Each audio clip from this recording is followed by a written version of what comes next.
Di tangga ketujuh, kita hadirkan dari Indonesia, iaitu Merah Putih One for All. Munculnya sebuah filem dengan semangat patriotik yang kental. Animasi ini membawa mesej kebersamaan, keberanian dan cinta tanah air.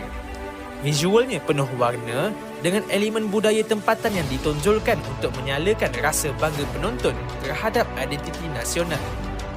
Walaupun hanya berada di tangga ketujuh, pencapaian ini tetap membanggakan kerana ia menandakan kebangkitan animasi Indonesia di pasaran box office. Merah Putih One for All menjadi permulaan yang baik untuk industri animasi negara jiran ini menembusi persaingan serantau.